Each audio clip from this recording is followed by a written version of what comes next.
hanggang Bewang ang taas at kayang magbiyahe kahit hanggang Baguio. Ano? Spirit na kayo ano? Ito ho ay ang owner type na jeep na sinaliit at matatagpuan lamang sa probinsya ng Bulacan. Makianggas na ho nga tayo kung nais ninyong bumiyahe ng short trip sa mini jeep.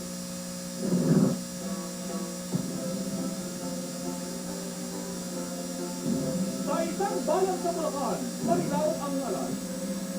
Kakaiba, itong mga bumunting sasakyan ang siyang masisilayan, umusbong sa lugar noong taong 1991. Ito sa mga debate nito ito. Tapos, nagawa kami ng nilagyan namin ng kahanan jeep. Hindi kayo masyahan, hanggang sa gumawa kami ng bigatulina. Ito na yung bigatulina. Kung magbata ako, mahilig na akong nagagawa ng maliliit jeep. Sigas po tayo. Hobby. Paggawa nito'y hindi naman kahirapan. Pag pinagtulong-tulungan ay tila lagpas ng isang buwan. Ngayon, ating pinahingin ng mga kagabikan nang malaman natin ang kanyang pinagmulan.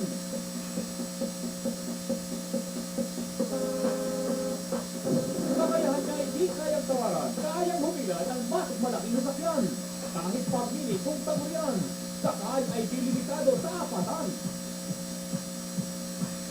Ito may ingat dito pag naman sa traffic, pwede kang pumasok kahit sa, diretso ka lang.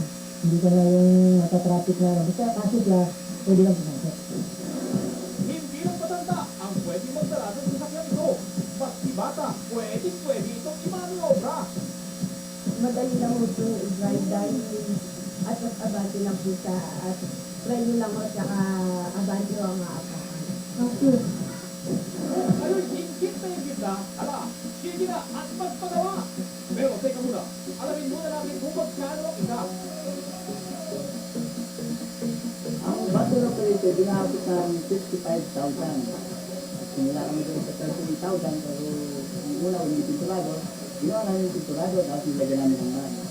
Hoy, pero teka, tingnan muna, remote po probinsya. At hindi na kayo ang naiingit. Maging kapatid ni Luis at si Genevieve ay di nagtahuli. Pilit na kumuha ng mini jeepney at estado ng New Jersey ay inuwi. At bakit na hindi?